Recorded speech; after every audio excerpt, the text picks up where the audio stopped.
Hey guys, how excited is everyone to be here today? Actually, not everyone just yet because we are just about heading into 8:01 and I am so glad. There was no question of me being late today because today is we're gonna have an Insta Live. I'm having a session that I have been looking forward to for ever since I met this person, and it hasn't been a long time, to be honest. I think I by chance met him last week, and the story of how we quote unquote met is actually rather interesting, and I'll tell it to you guys while you all join in and for whoever is going to watch this video after the fact. But it's amazing. I was listening to an Insta Live, but this was like I was passively listening because there's so much content out there today, and I have been, everybody who knows me, my followers, people who know what I'm up to, know that I pretty much work when I'm not like sleeping, showering, or eating. So I had my phone open to Instagram, like lying on the bed. And I heard this Insta Live running with my dear friend Karan Raman, who is from Chennai, and he was talking to somebody who was talking to him about, and it was towards the end of Pride Month, so they were talking about identity issues and the LGBTQIA community and all of that. And I was listening while on my laptop, so I wasn't able to see who was on the screen, but I was hearing these two voices. And what was amazing was that, they started talking about identity, and I started to tune in. And then I heard my friend Karun mention to this person who he was talking to about his friend Anjali, and his friend Anjali Rajgopal, who had, clearly me, who had been through, this huge, big life-changing car accident, which we will get into later on into the session. And he was talking about me to this person. So I'm just like, wait, hey, hello, I am being mentioned. So I pick up the phone and look at the split screen, which had Karun and this extremely charming gentleman on the other side. So I'm just like, who is this? And it was Dr. Sid Kannan, who we are going to be meeting very, very shortly. So what is amazing about this human being, and I will let him tell you the story himself, is that his story and my story are so similar. And, you spend your entire life thinking that only you have had a certain experience, and perhaps you will your entire life be the only one who understands it. And it was through this random chance meeting or hearing or listening to voices that I met this person that I eventually ended up talking to, whose life journey is so unbelievably inspiring. And I've heard people say that to me about my life story, but I can tell you that his story just blew me away. So I said I did not let him off the hook. And for those of you who know me, that I'm an extremely persistent human being, so I said that we needed to not just do an Insta Live today, but I have got him to agree to do a 3-part series with me, and which is extremely exciting. So without further ado, I am going to invite my dear guest of honor, and I'm going to call myself his guest of honor just because I'm not sure if he would necessarily say that, but I'm just going to call him that. I am looking for him right now. And and this is somebody with a lot of discipline, by the way. He is, let me tell you, on American time. So this is pretty early in the morning. So for now, I can see there's only a few of you who have joined in, but hopefully we'll have more people as we go along. But it is about 10:30 in the morning for him right now. And I'm going to go ahead and, okay, for some reason I'm going to switch over to 4G just because I feel it's more trustworthy, and hopefully I will get to see my viewers now. Okay. It's taking a bit of time. So Sid, if you could go ahead and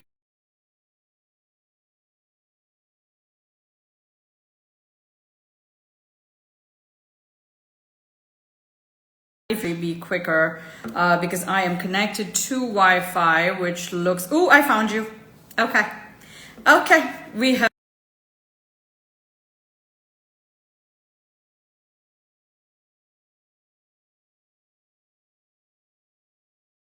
problems. I'm super excited, guys. I know I'm bubbling over. I've been waiting for this all day. So like a good girl, I got done with my homework and everything. And just so excited to see Sid today in person.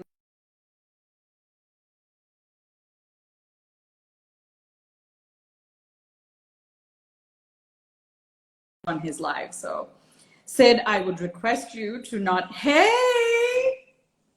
Hey, how are you? how are you? I'm Very good. well, and extremely like hyper excited, as you can see, because I have you with me today. So I don't know if you were tuned in earlier, because I know you like being. I mean, you weren't fashionably late; you were actually on time. But I I was there. were you. Were you? So, yeah, so I've just given a little bit of a preamble about how I chanced upon your profile and while I was listening to yours and Karan's live. But, we've done a lot of, everyone's seen the posters and, Sid has done a good job of posting on time. So I'm very proud of you. And I was hoping that we could just jump straight into it because we have quite a bit to get through today. And I have announced that we're going to be doing this as a 3-part series. And the only little bit that I gave away is that I am so much in admiration of your story. And I felt like, really when I heard it, I felt like, for a minute that I wasn't alone. And there are people out there with stories, not just similar to mine, but who have done, in my opinion, so much more. So before we get, before we get people, I've got a lot of people jumping on the live right now, so our numbers are rising, but I don't think we can really wait anymore. So, Yep. Sid, I would love if you could just introduce yourself and kind of talk about our simpatico factor and what it is, what your story has looked like and why it is, in fact, that we came together to do this. Over to you. Sure. Can you hear me well? Fabulously. Yeah. I just want to thank you first. It's really nice of you to do this. I heard your introduction. I feel that it's better than I deserve, so I appreciate that. Um, you know, but yeah, so I did a live with Karun last week. I believe, yeah, last week. And you were on that and you were messaging a lot of things that I could resonate with. And then we were able to talk later on the phone and I heard your TED Talk, which is a big deal. I mean, it's extremely difficult. I don't know if how many people know about how hard it is to get a TED Talk, but it's extremely difficult. You have to have done things to be able to be a TED Talk speaker. I mean, it's a whole society of its own. And so, I mean, seeing that and then having a discussion with you, I was glad to do something like this. Our stories are very similar, but also different at the same time. Um, Primarily because we're from different professions, different backgrounds, different countries, like all those things. You spent time in the United States, so you kind of know how the culture is here. And I spent time in India studying BDS, so I knew a little bit more of the culture there as I came, for a couple of years to do the BDS degree. So, that's where I'm at. I mean, if people want to know how we got together, that's basically how it was. So I thank Corinne for that. And so that's it. That's all I really got. Yeah, so I was hoping to, no, that was great. That was wonderfully looping in. And like I said, you give me more credit. So guys, we have a bit of a mutual admiration society going, but it's very special for at least, and I'll tell you, and I'll speak for me to have heard what Sid had to say that day. And I wanted to reproduce it in context today in conversation with me because there were so many things that he said that I was just like, where has this person been? And and I'm sure there's a larger community of people out there who have experienced similar things to ours, but are suffering in silence or haven't really been able to connect with other people, or just dealing with life because it isn't that easy. And I've been privileged to have access to not just in education but technology and travel and know people like Karan and now you, and be able to collaborate. So, just hugely grateful for that. But to give an introduction and what I'm going to be asking Sid about, and, I wanted him to take me through his story because this, guys, I have postponed this to today. Sid and I have actually not talked about this in person yet. Like I Yeah. know a few pieces of the story, but I wanted it to be really organic because for me it's usually emotional, and I know that it's very, I mean, only he can tell us what he's been through, but I wanted to share it with everyone live because, things like this are always best raw. So Sid, I know that you came to that you grew up in, I mean, if you can just take me through where you grew up, why you came to Yeah, India, and then what happened that changed your life forever, and then I'll take it from there, and then we can just roll.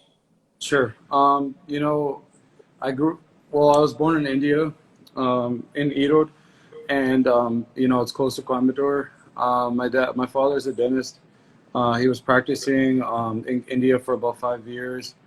My mother moved to Canada when we were four, when I was around three, and then we were there for another year, and then she sponsored us. My father started his journey to be a dentist in Toronto, Canada, and I grew up in Toronto since I was four. I'm a Canadian citizen. Since the age of 9, I've been a citizen in Canada. We used to come to India once in a while during the summertime. It was always my dad's aspiration to be a physician. He actually wanted me to be a medical doctor. I didn't really know what I wanted, but I knew I want to make a lot of money. That was to be honest, that was a motivating factor for me. When I came to 11th and 12th grade, it was kind of getting more serious. The thing with the thing that a lot of my classmates didn't understand when I came to India was that, why did you come all the way here to do dentistry?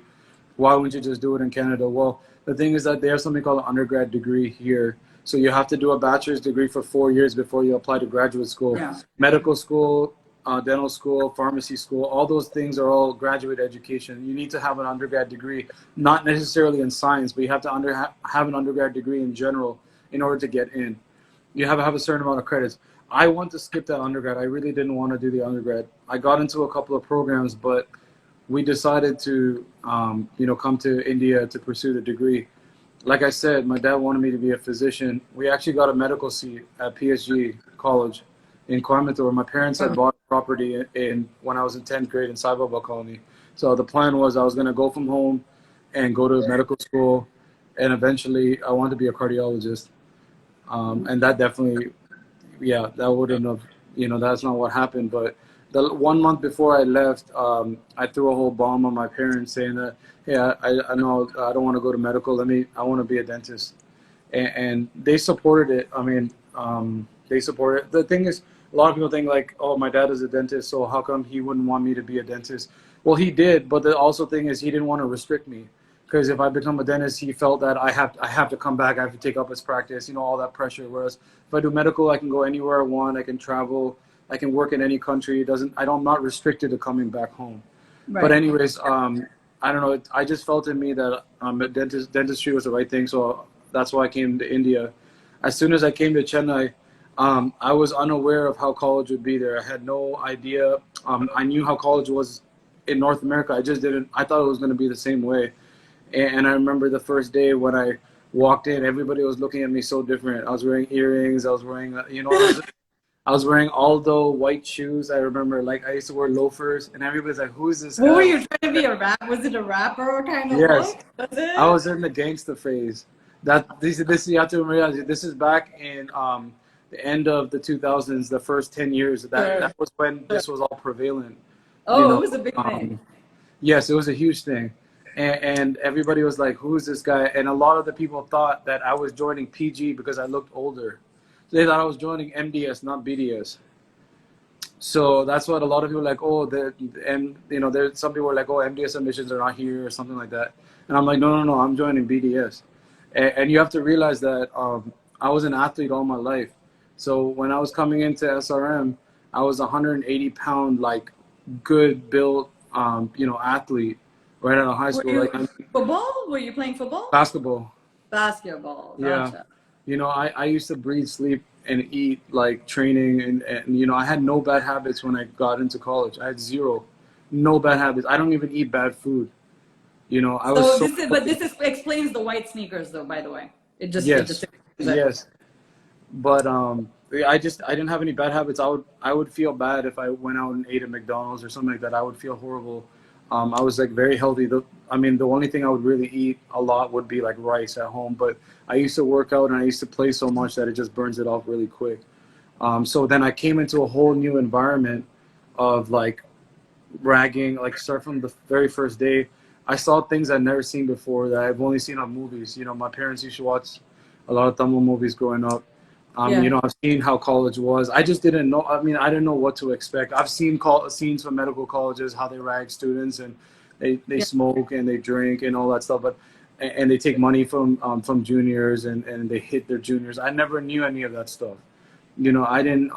I thought I was like, it can't be like that in real life. They're just kind of showing it on movies. Yeah. But I got a dose of reality. You know, when I moved there, and I was like, oh wow, like it actually is like this, and it was worse. You know, like some of the things that I saw in first year, I never thought I would ever see and never thought I would experience it. And by the end of it, like by the end of a couple of months, I remember December was the first holidays we had. I was counting down the days until I would go home because I was so homesick and like by this point I was not much of a drinker yet. You know, I didn't really drink much. I drank once, one couple of times with seniors, but I was never like a drinker. But I was just like very homesick. I just felt like I lost 30 pounds in the first 3 months of college just running around. Some of my classmates that are on this call will remember how it was. By the time I left in December, I was like 165 pounds. And I was like 185, 190 when I got into college, and I was like 160 when I left in December, just 3 months. I didn't That's a eat lot like, of weight to lose. Wow. yeah, Were and you I didn't do were you any just exercise. stressed out, not eating? Like, Not eating well. The hostel food wasn't good. I liked Indian food. I don't have a problem at all with Indian food. I mean, that's what I grew up eating. My mom, same thing, rasam, chicken, all that stuff. It just, they used to give chicken like once a week, and it would be like a little small cup. And I was so fearful to go out and eat because anywhere I go in Ramapuram, there was always seniors everywhere. So they'll catch me and then they'll make me sit there for a couple hours, and I hated it. So I tried to avoid going out places. I would just try to stay in my room and try to avoid any kind of contact with anybody except my classmates. I have a question. Were you getting ragged like specifically, or like, No, or no, did no, so everybody. they were just doing it to everyone, and you were just trying to avoid the whole scenario? Yeah. Gotcha. Like Okay. all the guys. Yeah. I mean, they were not prejudiced against me just because I was from Canada, nothing like that. Everybody was getting ragged equally. We were all scared. I'm not Okay. saying that just me. Everybody was scared. All the Okay. guys in my batch. I mean, there were 6 of us in the hostel. We were all pretty scared. Yeah. And so we would just try. We were so close, man. Really, I have to thank those guys because I didn't have anybody, you know, and those guys were there for me. So I have to thank them, and I have to be. I'm grateful for them because I don't know if I would have survived first year without those guys. And it got so bad. Sorry. Yeah. Sorry, we were on the weight thing. So Yeah. So because of I lost weight, and because of again stress, like I wasn't used to, like, I mean, I went from 12th grade to like studying about teeth and studying about like anatomy. Like I don't know any of this stuff. I was a decently good student in school. I had a good grade average, but I mean it was tough. So that stress, staying up late nights because of ragging, and then in the morning we would have like a routine where we'd have to get stuff for the seniors, like their coffee and things like that. So those, really, yeah. I mean, you have to actually do like, what if you say no? I'm sorry. I actually have not studied here. Like yeah. I did not do college in India. So you need to tell me. Do you what if you say no? Like, what if you say like, I don't want to do it? Like, You'll get is beat that up. really? Yeah. It's not like that at all anymore. It's not like that. I mean, trust me, from when I was in first year to when I left the college, it changed a lot. And after I left the college, I mean, that college is nothing like it used to be. But I heard, like, before I was there, it was even worse. Like, you know what I mean? Over, Yeah. like, say from like 2005 to now, like I joined in 2009. Like from 2005 till now, like, I mean, it's totally different. Like, I heard now, like, if you try to rag anybody or ask their name, like, they'll report you to the office or something. Like, you can't even talk to a junior. I mean, it's totally Yeah, no, I different. think there are laws and stuff now. I mean, there's like actually there's legislation to that effect. But yeah, coming back to where you were at, so you were just like you wouldn't go out much, and the food, and you were like really homesick. So Yeah. So, I mean, that's what I'm saying, that, yeah, so it was a combination of things of just like all the stress and everything. I was so relieved when I went home in December. I was able to see my high school friends. I was able to kind of forget what was going on in India, Yeah. all the mess. Education wise, it was going well. I honestly liked the school. I really did like college. I did. It was just that part of it that I didn't like. But also, I knew that if I listened to the seniors and everything, I'll be okay next year. And I kind of made myself feel that way. Like, okay, it's gonna be all right. It's gonna be all right. Yeah. But even when I watched the movies, it would happen for like a week or 2 weeks, and then it'll go away. But these guys are like a whole year long. It's like crazy. And like it was so, and then first year went by. We moved out in April actually. So the thing is that we had to either pay again to stay in the hostel, but all Sure. 6 guys, we all moved out. And so two of the guys I stayed with at the hostel at the dorm, we got we got like a little home together in Kekinagar, which is about 4 kilometers from our college. My Sure. mother came down to help us move, and she bought me a bike, and because I've always wanted to own a bike. And that's how things went. We gave exams and we passed and everything. And then I went to second year. Second year is when the drinking really started, because I became a senior, and I started getting involved in all these activities that those guys were doing, because I felt that I'm entitled to be the way they were and treat people the way that I was treated, because I was treated that way. Got it.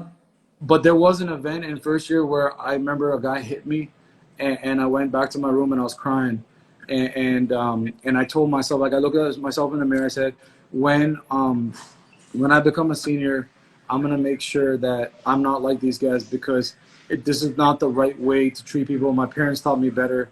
I'm not gonna treat people like this. But you know what happens, like when you're in that environment with other people, it tends to happen. Like you tend to kind of become like what you are, your surroundings, and that's what Sure. happened to me.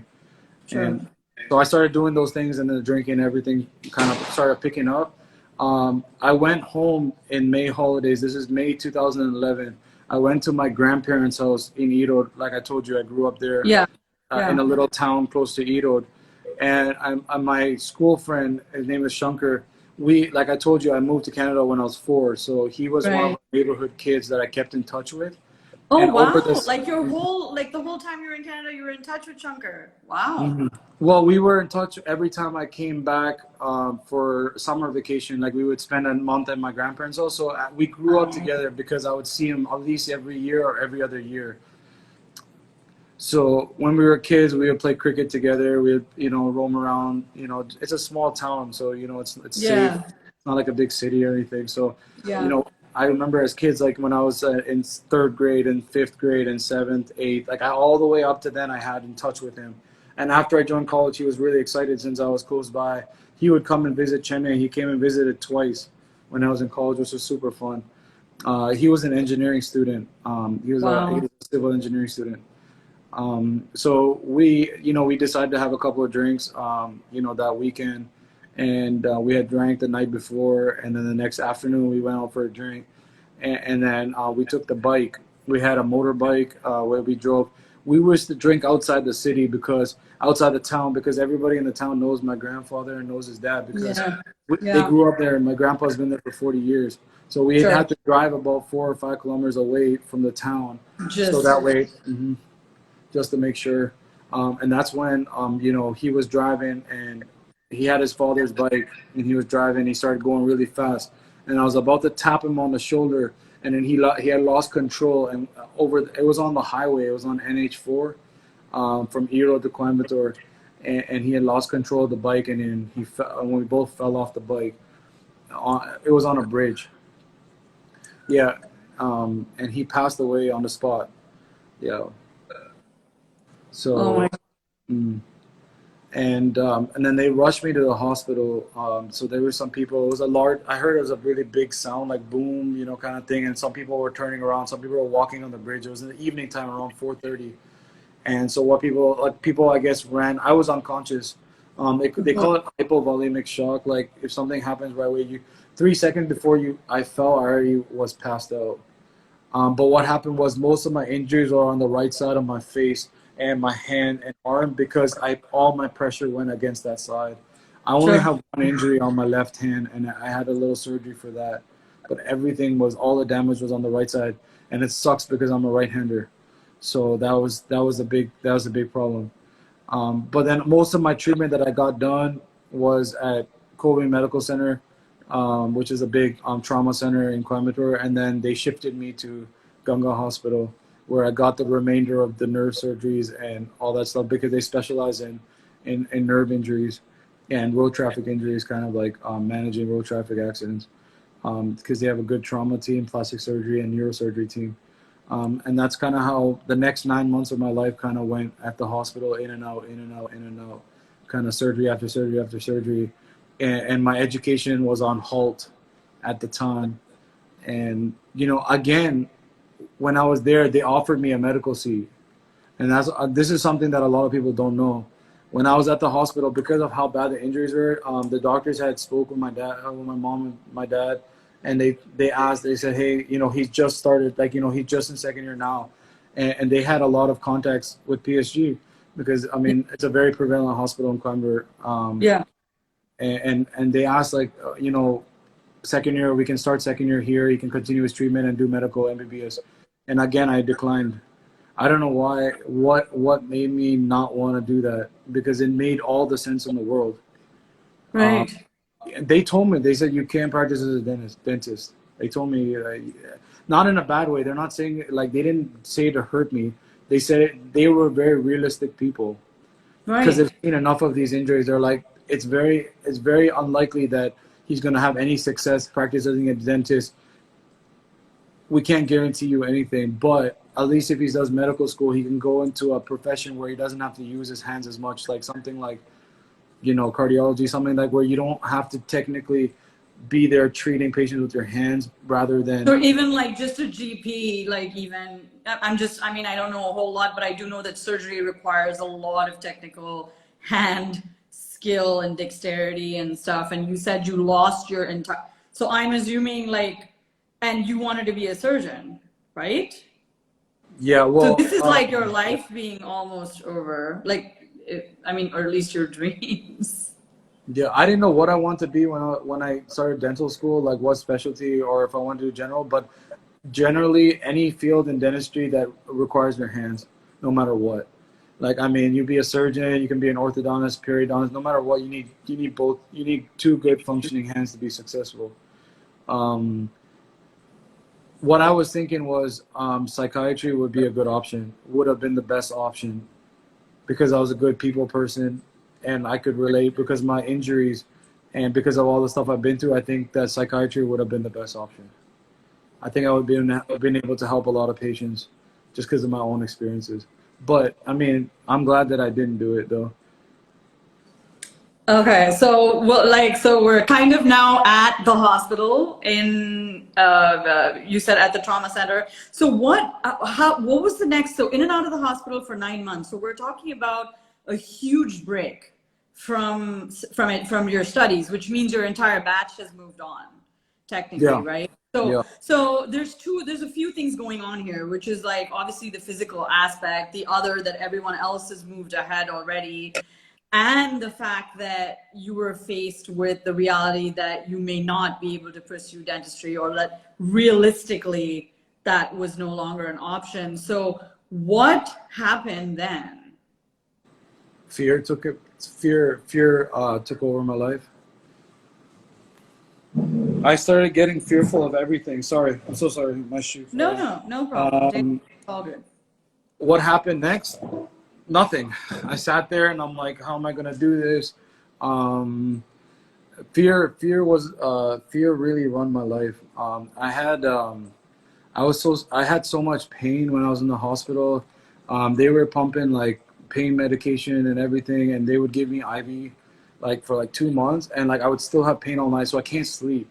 And the problem is, like, because I had so much swelling in both my hands, I couldn't use my hands because they were both like tied up, and I can't change the channels. So my mom would sleep there. My cousin spent some time with us. She was helping us out. And what would happen was the TV would be running all night because I can't fall asleep. But the most irritating part was I can't change the channel. And I didn't want to wake them up while they're sleeping, so I just listened to the same crap. I used to watch some music all night. And I would fall I asleep. know it's like, not funny, but it's just really sad. I mean, because of just I like to listen to music and I couldn't use my hands. And the thing is that like I would fall asleep at like 5 a.m. in the morning, and then but the thing is I would have to get up at like 6:30 because the doctors go on rounds every morning, and then Yeah. I would have physical therapy at 7. So it's like I barely ever slept, and I still have that at night now. Like I can't fall asleep sometimes because I hate when it becomes dark outside. Like I have this fear of like when it becomes. I don't like when it's dark. That's why I wish it was always light outside all the time. Like Really? yeah, like I love it when it's like sunny outside like all the time. I don't like when it gets dark. Sometimes I struggle to sleep still because of how it was. It doesn't bother me as much today, but definitely I don't forget the pain though. The pain was unbearable. And I also the other thing was I didn't get up for like 2 months. I didn't get out of the bed. I couldn't get out of the bed. Like I was going to the bathroom. I was doing everything like in the bed because I can't move. Yeah. The Yeah. first time I stood up, I had what they call they call it orthopnea, something. I forgot, man. It's some hypoxia kind of thing. And what that does is like I haven't touched the ground in 2 months. So the first time I walk, I felt like I forgot how to walk. Yeah. So you Yeah. put your feet on the ground and then you feel all dizzy. It took me Yeah. about a Yeah. week to walk around the floor. Um, yeah, I So mean, it's just kind of like, I just wanted to kind of resonate and connect here because there are a few people who don't know me, and there's, my followers who may not know you, and a lot of people are going to watch this in playback. But the reason I connected, and I'll get into my story later, but like I definitely want to resonate with like being in the hospital. And what's funny is that I am the opposite, okay, and I don't like the light oh, because yeah. I'm the opposite because like I can't sleep either, so I have like obviously because and I'll get into this later because I had traumatic brain injury, so I don't regulate my own sleep cycle, so I have to medicate to sleep. But even so, like when things are in the dead of the night, like I am an East Coast person. Like whenever I lived in New York, like it suited me fine, like much more than say California. So like Chennai, even when I'm in my room in Chennai, my curtains are always drawn. Like, I don't know why that is. Like, that's also because like too much light kind of bothers me. But I want to take it back to the hospital because you're one of those people. You're actually the only person that I've spoken to in a decade who's been in a similar position when like you're in that hospital bed and you can't do anything and you just have your thoughts for company. Yeah. Like at least for me, like, and for me, I mean, I don't want to say one is, it's an entrapment which only you will understand and only I will understand in our own way. But like, so how did you, what came up for you and what were you thinking you would do next? Because I don't want to give it away and I just want you to take us through this because it is such a mind-boggling story about what you did next. But I kind of want to stay with the hospital a little bit in terms of what were the thoughts that went in your head, because everyone always wants to know how we pushed through. And I have specifically turned this into 3 series for that reason, because I don't want to gloss over those dark moments when you're discombobulated. And I want to ask you about, because we know the chunker's gone, but when did it hit you? Because that realization must have happened as along with this healing or non-healing or whatever. I just want you to articulate that for me, all of us. That's a great question. A lot of people don't know this. Only a few of my close friends in my class know this, but I did not know that Shankar died when I was in the hospital. I didn't know that.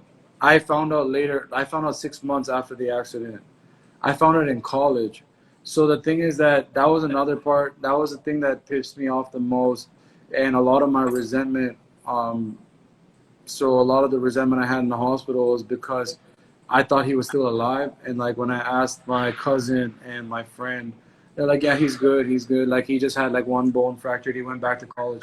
So at that time, I'm so young. I'm only 20 years old. I don't understand how to process anything, and I don't think about it. All I think about is like, I'm so damaged. I'm this, I'm that in the hospital. Why wouldn't he come and see me? Two, why wouldn't he call me? It didn't register in my mind that he would have passed away already. And I understand why they told me that he was fine, because I mean, I know that today, like it was the doctors, it was my mother, like everybody together. They're like, hey, listen, this guy's like dying. We can't put one more thing on his plate. So Yeah. he'll find out. He's gonna find out eventually, but let it not be right now, right? So he can heal, which is Yeah. understandable, which I appreciate now. But I found out 6 months later about his death. But when I was in the hospital, like you said, with the thoughts and the feelings, it was a lot of just like self-pity, like why me, what did I do wrong, like, all I wanted to do was have fun. A lot of like regret, not even like not knowing that he's dead, but just regret in general, like, oh like, crap, like, you know what I mean. And a lot of like, I was so pissed off that I wasted the whole month. I was like, shit. I was like, it was just 4 days in, and like, I'm like, oh, now I wasted my whole holidays. Like, that's how young I was. I didn't even understand the severity of what I did. I didn't even think about 2 years down the lane, or how am I going to practice. I'm like, shit, I just wasted 21 days of my holidays. So that's what was really running to my mind. And also, when can I get my next drink? I'm like, I can't drink for 3 weeks. I'm like, what am I going to do now? I'm like, this is supposed to be my time. This is like, they call it like Miller time. This is my Miller time. I want to enjoy the next 3 weeks before I have to go back to that stupid college and set teeth again. You know, I know. I mean, because we were in second year, so we had a lot of preclinical stuff. So it was just like we had to set teeth and drill on. We didn't start working on patients yet. We were Yeah. just drilling on like dummy teeth, fake teeth and stuff like that. So Yeah. that was running through my head. I didn't even think about how bad my injuries were because I don't think I understood it yet. Yeah. Yeah. So that was really what was running through my mind. Yeah, no, in fact, I want to definitely resonate on that because I think that like sometimes we're just looking at, or at least this is what happened for me. I don't think it took me 10 years to, to come back to that TED talk and even talk about it, because I think I only realized the massive extent of what had happened as I started to face the world again, after the injury, because, the hospital is still a protected space. You know what I'm saying? Like, even though it was shitty, and my hospital experience was definitely dark. So, but I want to stick with you right now. So then so you said 2 months, or you said 9 months in and out with surgeries. You turned down the PSG option. You were still sure you wanted to go back to your original. So, but wait, so my question is, I'm assuming a lot of people didn't think you could go back and Yeah. continue. So can you take us from there? Because that's the part, that's where I'm like stuck at.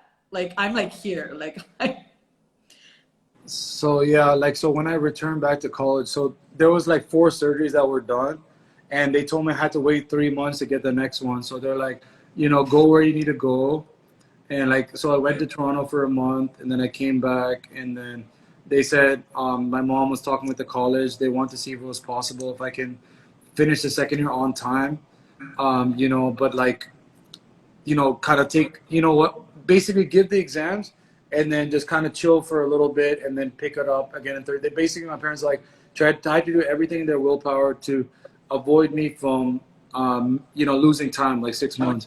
And what yeah. happened was I went back to the college. That's when I found out my friend died because the dean had said something about it to my mom, but my mom was trying to eye him, but he didn't understand it, I guess, or something. But I kind of picked up. He didn't say directly. I picked it up. I asked my friend, and my friend said, well, I'm going to just tell you now because, I mean, how much longer we're going to go without telling you?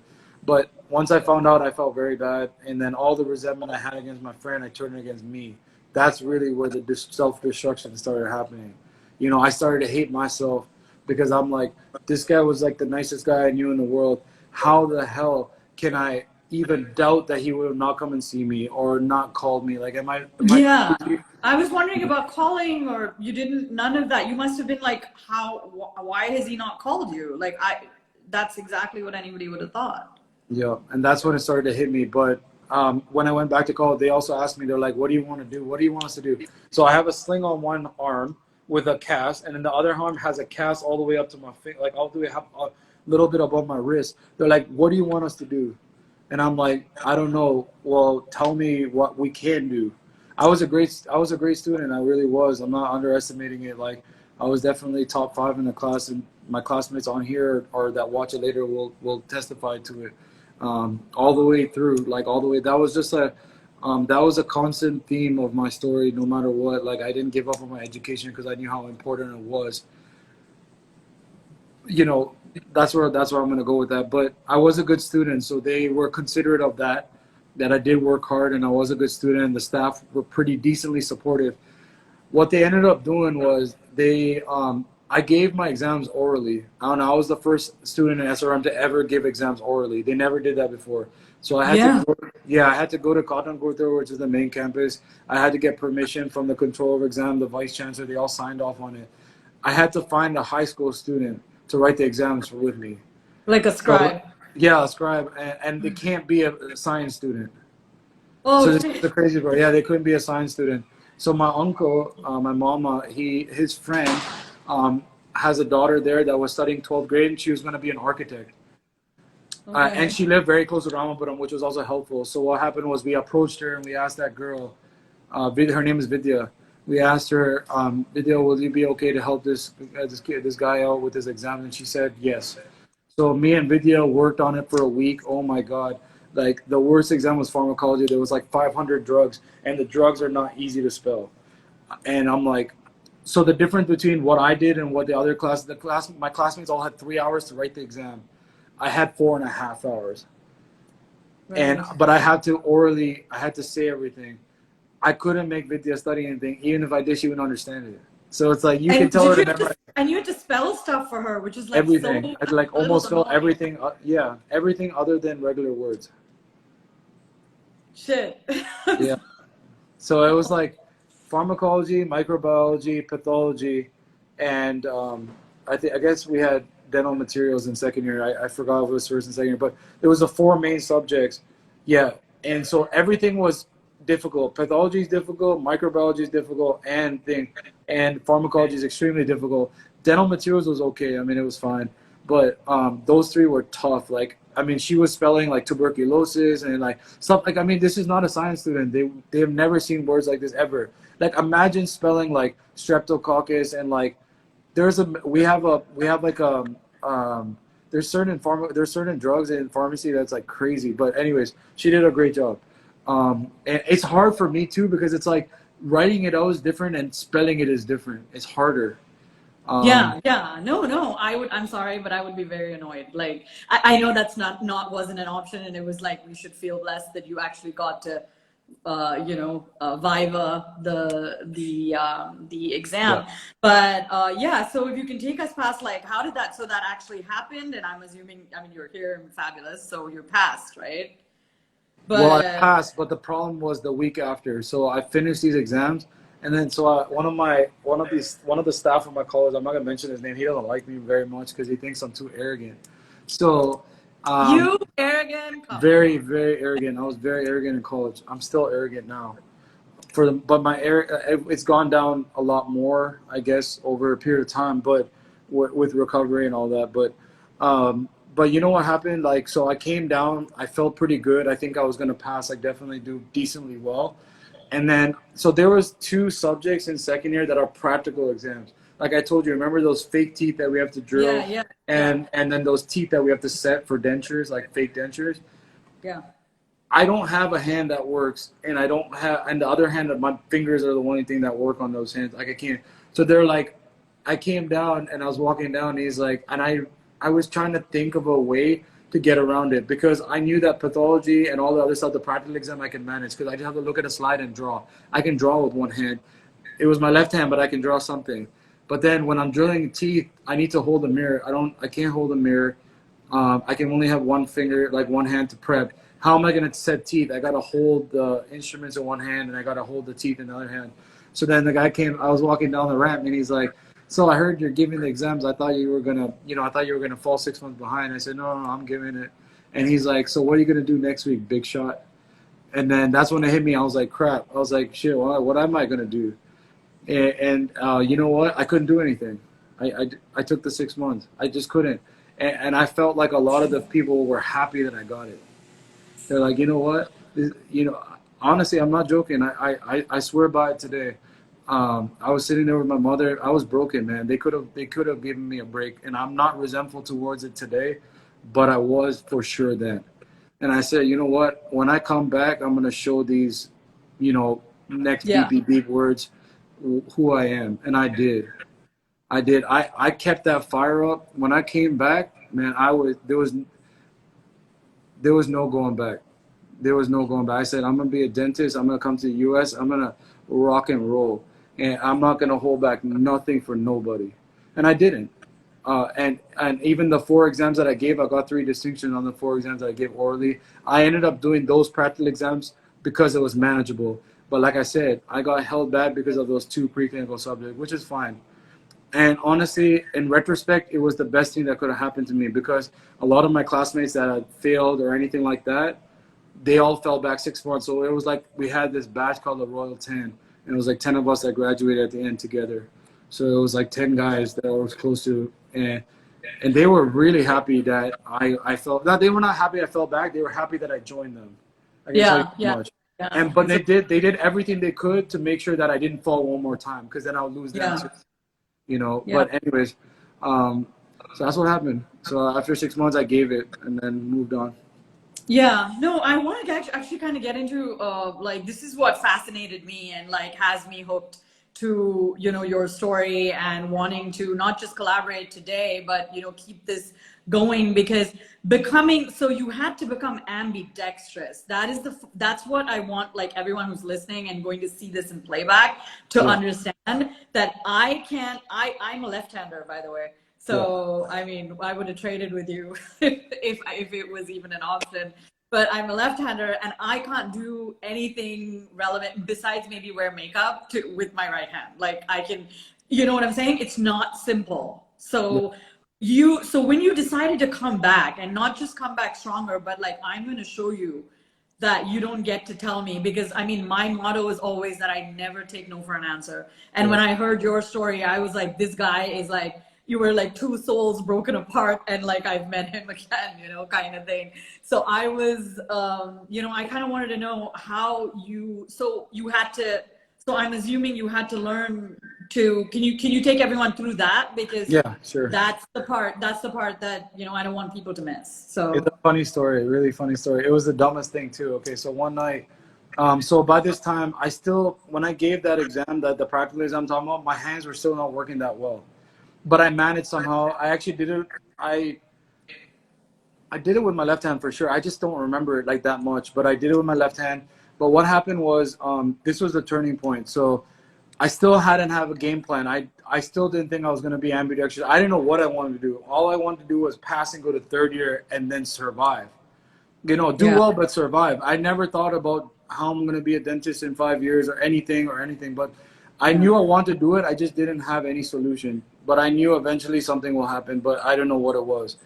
I was so hopeful that my right hand would recover really well, though I knew that it wouldn't. I convinced myself it would. It's called, I was being extremely delusional. That's what it is. But yeah. so what happened was, we had an exam that was coming up, and one of the professors, he really doesn't like me. Like I told you, a lot of people don't like me, and they probably still don't, but it's okay. I can accept Oh, it today. But so what he said was, if I didn't write this internal exam, which is an internal exam for the whole class, we had internals, um, I wouldn't be able to proceed keep going into third year and basically go along with that. I would fall again 6 months. So then me yeah. and my buddy, who's a surgeon now in Delhi, we were drinking one night at my house. And I was like, man, I don't know what I'm gonna do. He's like, we'll see, How Patakalana. are you lifting the glass? I mean, I'm sorry, this is like kind of a douche question, but like, Plastic glass. Plastic glass. It was not heavy. I mean, see, the left hand was fine. Like my fingers, everything was fine. Like, I didn't have no injuries. Like I had no nerve injuries on that side, so I don't have an issue. But yeah, plastic glass. And we were drinking that night, and this guy came up with a random idea that he was just like, why don't you just write the theory exam with, like, so this is oral pathology. You're writing 25 to 30 pages, and you have to draw slides, and all that stuff. And I've never ever written with my left hand before.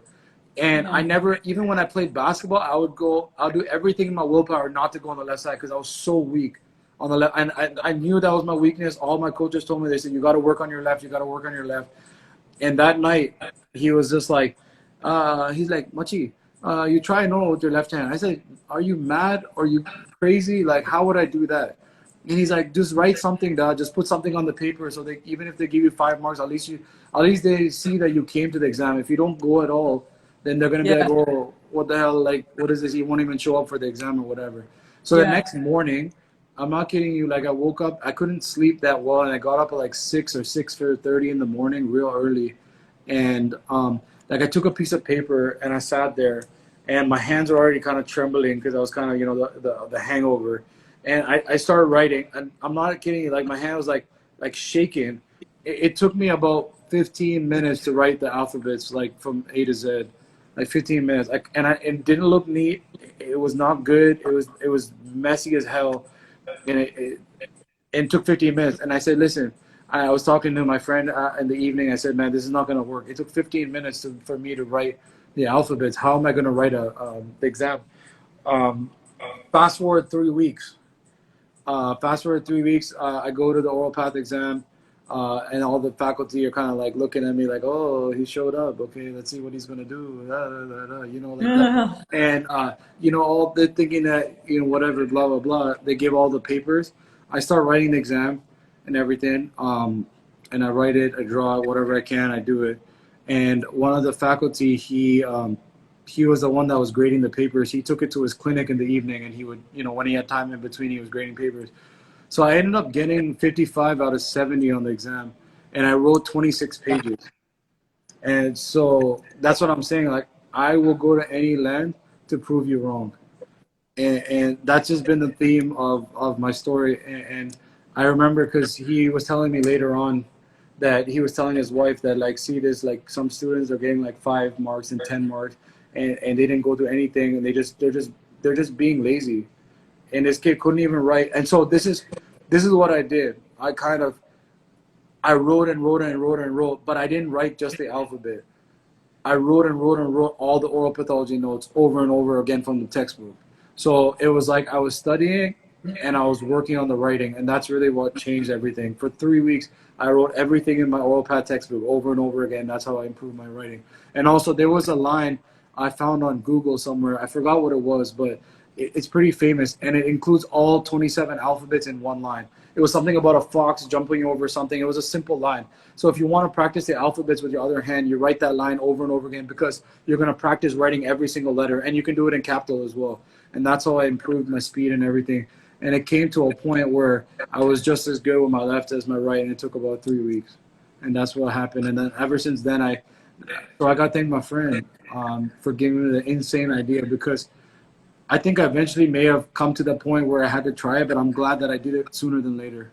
And again, fear was huge. I mean, I was so scared out of my mind. Yeah, so that's what happened. Yeah. No, it's such an amazing story, and I think what I really connect with is that, like, I will go to any extent to prove you wrong. I think that's always been something that's resonated with me, and it's just like when I say I do not accept anybody else deciding for me what will happen to me. I decide. And even at times when I didn't have control over anything, I just knew that I wouldn't accept anything besides my own decision. So what I want to really, but what I think is the biggest highlight here is pushing through. And it's a radical idea, number one. Number two, nobody thought you could do it, because it's just so much beyond, like, and there are so many other easier options. Do you know what I'm saying? Yeah. That's the part that people don't get. But, like, what I really connected with you, like, even when I heard your previous conversation, was that with people like me, and I think, like, definitely with people like you, is that when we know we want something, we don't see anything else. Yeah. So there's no question of having a lesser goal or a more functional goal or an easier goal, because that makes more sense. That doesn't even come up. You know what I'm saying? Yeah. I want what I want when I want it, and the way I want it. And the fact that so many people think that you can't, or I can't, or I couldn't. And it's like people almost get off on, sorry to use that word, get off on the fact that, you know, we can't do it, because, you know, they see us in terms of either privilege or arrogance or skill or whatever. And people love to see that being taken away from you. It's like being undressed in public, right? It's like shaming. and people actually like revel in that kind of and that is what, and somehow when I have a tattoo on my wrist called Fury, and Oh, what, sir? it's Fury. Fury. Okay. Okay. Fury. Yeah. And the reason I got it is because I needed to channel, like, okay, and I'll just quickly, because I wanted your story out, like, more than, because I know that there are many people who may have heard mine before, but when I was 18, I had a car accident where I lost my face, and I had 455 skull fractures. So I spent 2 years in the hospital, in and out of surgery. And, similar to when you said you couldn't walk for 2 months, I didn't get to the bathroom for a year. So, and my first, and like you said, you heard about Shankar 6 months later, when I got looked at the mirror for the first time, no one had told me that I'd lost my face, because apparently it wasn't convenient enough of a conversation to have, like, so forget resentment, that I was looking at somebody that I didn't recognize. I mean, now later, hindsight 2020, I know that, the doctors recreated the face of a girl that they had never seen before, because my dad wasn't traveling with pictures because they were trying to save my life. I get all that now, but at that point, no one had told me. The delusional part of me was expecting to look in the mirror and just see Anjali, maybe a little swollen, maybe a little broken, but not freaking somebody else. And somebody else that, and I had always seen myself as accomplished or beautiful or ambitious.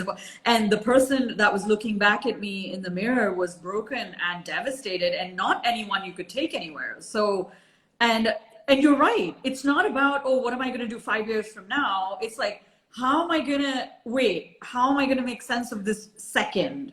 And then, just one step at a time, which I think will definitely segue into our future conversations, into one day at a time, and why, that means so much to you.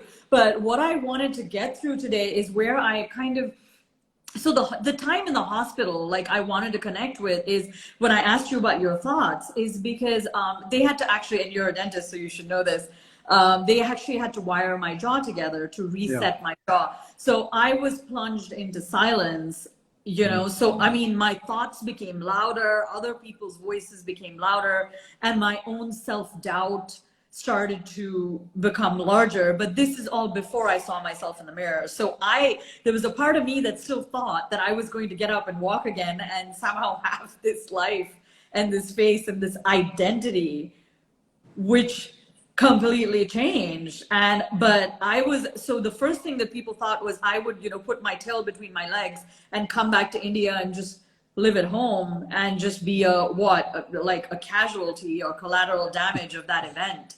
And I was like, no, I am going to college. So just like you said, you gave your viva, like you dictated your exam, I dictated my essay to the University of Chicago from the hospital. So because I had luckily done the test, but I had missed the deadlines, I had missed the application, whatever. I was just like, just put it in there. And it made sense because Chicago, like, I was at Rush Presbyterian St. Luke's, and Chicago was like in Hyde Park. So I knew that if I went to college, I could still come back every summer for surgery, because they were refusing to do the second, because I want everything done fast.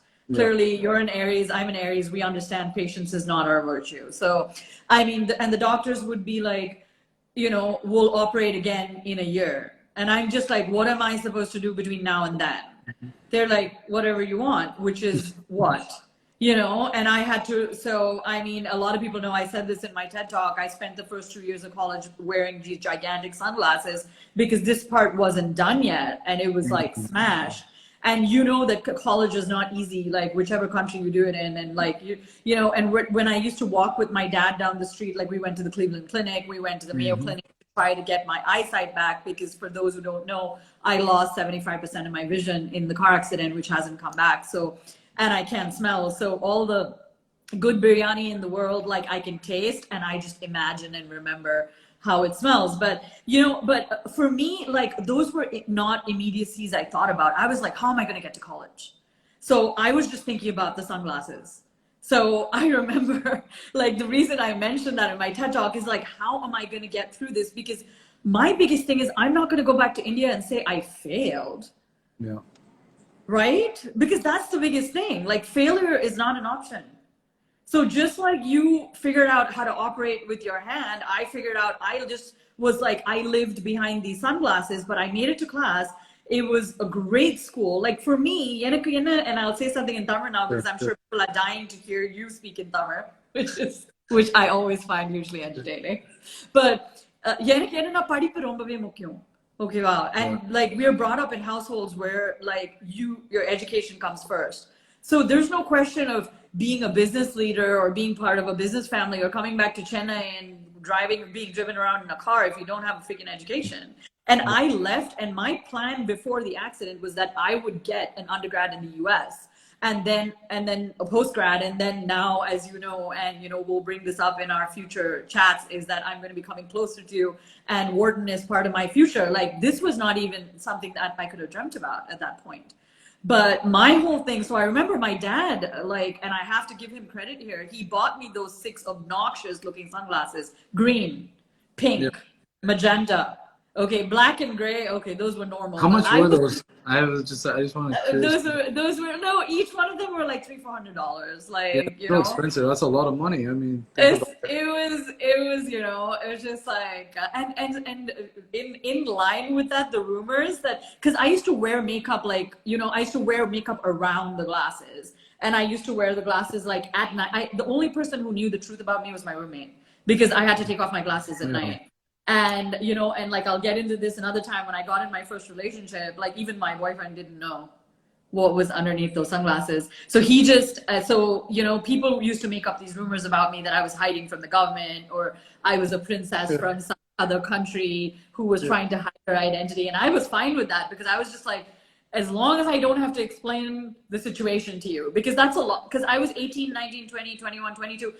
That's not the age to be explaining this, because I know that I've tried to share the same story 10 years later and people still have trouble carrying that weight. And you know, and it's not that I want to put that weight on anyone. It's not that. It's just that it runs deep. It takes one to know one. So when I met you, or he met you through Karan's conversation, I was like, I'm not going to let this guy go, because he's the one person who's going to know. Because even my parents can try to understand. They've walked this path with me. It's been very hard. They've seen me go through, you know, we talk about the ups, but they've seen the downs as well, which I'm really hoping we can get into in you know. But I was hoping to at least start us off on a little bit of that, so we have a segue into our next because I know that you represent recovery, and there's a lot of jargon. And since and the reason why I resonated with that is because I was put into, because I'm openly, I mean, obviously somebody with trauma like me, and I'm not a doctor, but I can say trauma like you is, we can't not be PTSD. Okay, that is just a natural. But this was 2002, so there was not much knowledge around that. So I mean, while I was diagnosed as so, because I was treated in the US, they sent me to therapy, where I would meet a lot of other people who were struggling with substance. So if you want to just give us a little bit of insight, and then we can look at, you know, we have another half hour. So, but I mean, I just want to, because I want to explain to people that, like, you are this amazing doctor. You're somebody who's wearing, the reason I named this Scars and Excellence is because people believe that scars and excellence can't live together. But I think that true excellence and like can only live like in authentically when there are scars to show for it, because it's a fight, right? Yeah. Like, you know, I wanted you to take me through, because that comeback, I know you said it in like it was simple, but I know it couldn't have been. Like, you know, after I heard your story, I tried to write with my right hand. It didn't happen. But I want to come back to, like, how was that for you, like pushing through and then becoming the doctor that you eventually became? Because it's debilitating, and, you know, physically and emotionally. So can you just take us through that? Sure.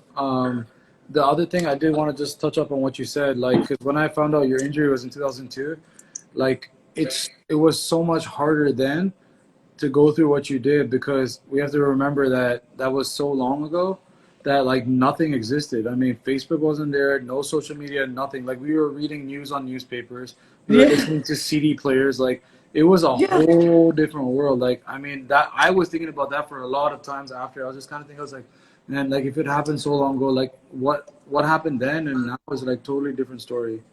It was like, it's difficult.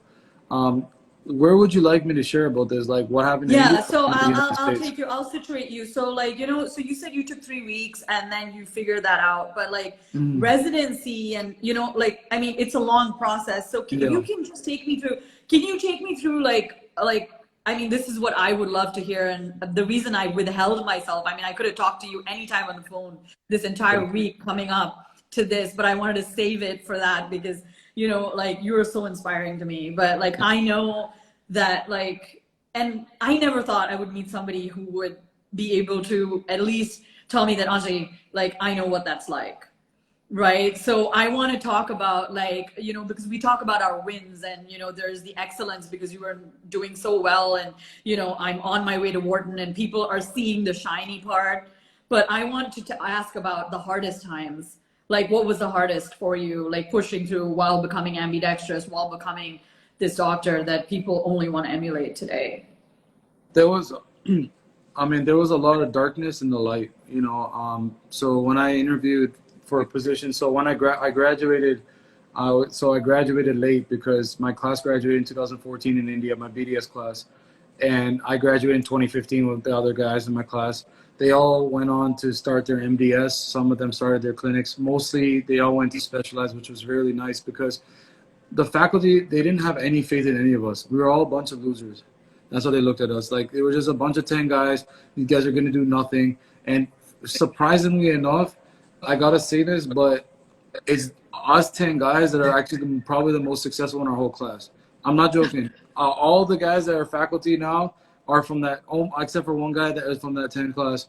And like there's one guy from that class that has 2 clinics. There's nobody else in my class that has 2 clinics. He's the only one that has 2 clinics. Like it was so surprised because they didn't expect anything from anybody. I mean, I'm sitting in my 4th year pediatric dental exam, which is what I do every day now.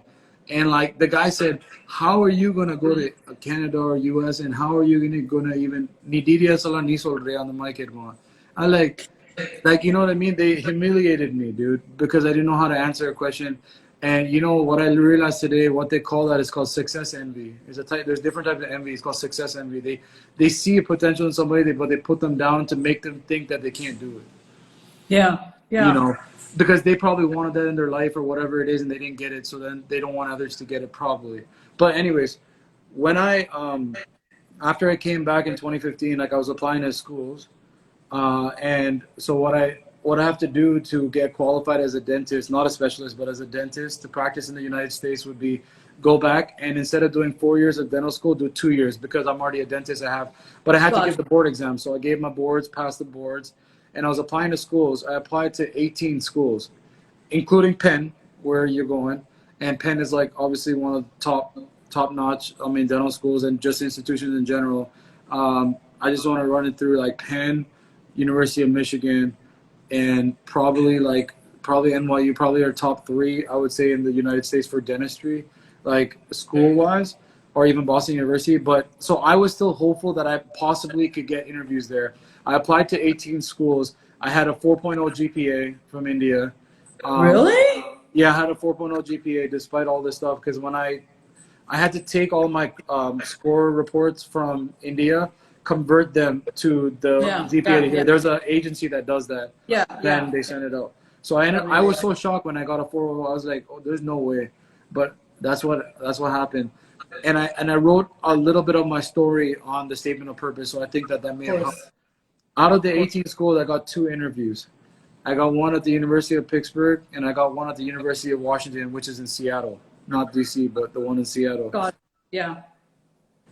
I think I was the youngest student at both. I was the youngest dentist at both of the interviews by a couple of years. I was people were surprised to see somebody like without any master's degree, without any degree in the United States. I didn't have any research publications. I didn't have anything. All I had was a story, and all I had was a 4.0 GPA, and I had a lot of arrogance, and I had an attitude, which I think that would kind of help me in a way because it showed that I was confident. But what happened was cockiness led to my failure later on, and I'll go through that later. But I think a part of the cockiness was my downfall. It was my character defect. Ego and cockiness were the character defects that led me to fail later on. But at that moment, I needed that. I can't be fragile. I couldn't be full of fear, because if I showed them that, they wouldn't have taken me. And especially being young, they wouldn't have taken me, because I felt so small compared to the dentists and doctors that I was interviewing with. I felt like they've accomplished so much. I felt like I was scared. I was intimidated. I mean, but anyways, I ended up getting into the University of Pittsburgh, which I'm always grateful for that university for giving me an opportunity. Despite all the madness that I went through the next 2 years, I'm grateful that they gave me the opportunity to study there. Because without them and without my program director, Dr. Poluri, them selecting me, I won't be sitting with a degree today. You know, them have some kind of faith in me. But as I went through school, my old ideas of how India was is how I thought dental school was going to be. I forgot how school was here. And I forgot that people don't go out and drink a fifth on a Tuesday night. I forgot they don't do stuff like that, and they actually have responsibility. They actually study for tests. I forgot how to study for a test because I knew enough that I was able to manage everything. And, you know, again, I felt like I'm already a dentist. I already know this stuff. I don't need to study, you know, stuff like that. And I got myself into a lot of trouble because of that. And I was doing things way out of the norm. Like, people were like, what the hell? Like, I was like, rowdy madri. Like, I was like a rowdy in college. Like, it was like, who is this guy? Like, I was so not even A-type. I was my own breed. They're like, who's this dude? You know, and but anyways, that's just what it was. I felt like I resonated a lot more with the regular class than the international class, just because I was younger. So like a lot of the kids in the regular class I was close to, we used to hang out a lot and everything because they were younger. But as I went through the 2 years towards the end of the first year to the second year, I started to struggle a lot because I wanted to do well and I was on a lot of stress, but I just could not stop drinking though. But I kept drinking because I thought that if I didn't drink, I couldn't do anything. I couldn't function. And eventually, like, I started to have consequences. I wasn't doing as good on tests. I was sluggish in the morning. I could barely get through the day because I was always like tired, depressed, or something like that. And but people still were inspired by me in a way that kept me going. And they're like, "Oh man, like you accomplished all these things." All of that stuff, all that noise, is what I think that kept me like, you know, oh, I can manage it. I can manage it. I can manage it. Oh, no, I'm good. I can manage it. You know what I mean? The problem with me was that I was so used to getting beaten down by people and proving people wrong that I had a hard trouble asking for help. I had a hard time asking for help. I did not want anybody to look at me and be like, this guy's weak. He doesn't know what he's doing. Yeah. And you know what I mean? I think that was why I was scared, because I didn't want to ask anybody for help. They expected me. They were like, I was already a dentist. I didn't want to go to a faculty and be like, hey, I don't know how to do this procedure. Or, I'm not sure how this. I went through any extent to figure out how to do it without their help. And I feel like that was the wrong thing to do. But yeah, basically that's what really happened, and it kept going on and on and on until a point where you know, this was coming up in 2017 towards the end. I could feel myself slipping. I applied for orthodontic residency. I wanted to be an orthodontist, or that's what I thought I wanted to be. And I applied and didn't get any interviews. Had a bad name in the college, and people were just, you know, they just wasn't. My glory days were done. I can tell you that much. Like, the glory life and the glory days I lived in SRM, all that stuff, and being like, you know, one of the people in the college that everybody knew, that everybody looked up to, that everybody wanted to be like, despite of all my stuff that I was doing, everything was gone. And by the end of December 2017, I didn't know if I was going to graduate or not. I was in a bad shape.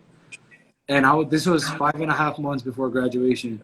And you have to understand, or you probably understand this, but a lot of people maybe don't know that. But I mean, education is not cheap in the United States. And that's $200,000 that my dad is $200,000 of my dad's hard-earned money that was going to go to waste because his son is not competent enough to keep himself together for 2 years. And you have to understand that there's nobody in my class that even applied to dental school. I was already almost done. like applied to dental school in the United States. I was almost done, and I was so ungrateful at the end that all I can see was, why is this happening to me again? Again, like when I was young, like why is this happening to me? Like, why am I getting in trouble? Why are the other people getting in trouble? Why am I always the one with problems? Because I know today that the troubles I had was of my own making. Nobody told me to go drink. Nobody told me to do this stuff.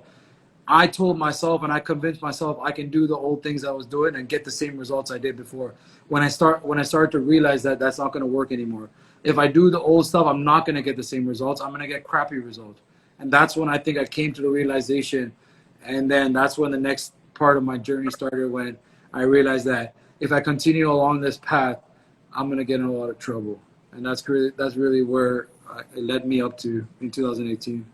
Yeah, no, what's amazing is that is, and I'm sure you know this, is Einstein's definition of insanity, right? Yeah, So yeah. Doing the same thing over and over again, over expecting again, a different result. expecting a different result. No, I mean, a couple of things I'll resonate with here before we wrap it up is that when you said that, like you said, you would feel small in front of when you interviewed with other people. Like, this is obviously this is very recent, but this is like 2020 when I was applying for my MBA. I had a surgery in 2019 when I had an aha moment when and that surgery was almost as serious as the ones I had in 2002, 3, and 4. So, when you come to the brink of losing your life, like again, and don't know if you'll wake up the next day with your sight or your life, you decide to really dig deep. And I decided to go to business school. And I realized that, because I'm already, like, I'd already been working for 9 years, you know what I'm saying? And usually people go to B school after 5. So I was just like, it's now or never.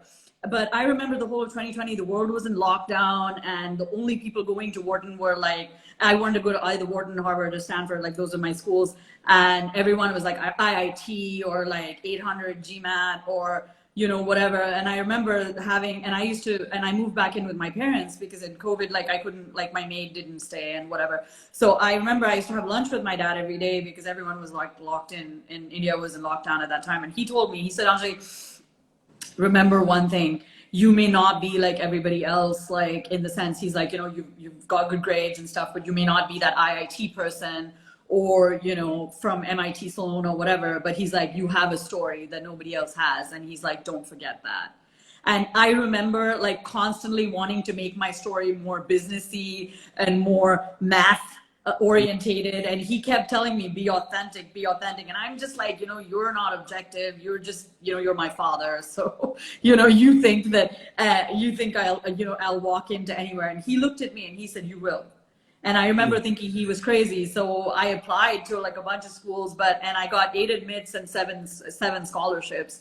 And I have a Silverstein Fellowship from Wharton. But I would love to, the second part of our series, guys, for all of those of you who've been watching, is going to be about the road less traveled, which is where we're going to go more into Sid's story, recovery, my own journey out of the hospital, and maybe more about how I embraced my identity through, losing your face as a woman. And I mean, I don't want to say it's less important to a man, but women, we are entirely judged by how we look, and that hasn't changed. And, one is, so from, when we live in a day and age where pimple is at the end of the world. So, I mean, I've had many, many end of the worlds like over the last decade, but which is why I said I really want to appreciate that, you agreeing to do 3 episodes, because it will take not just that much. Trust me, it's going to take a lifetime to get through the layers, but I'm glad we made a start today.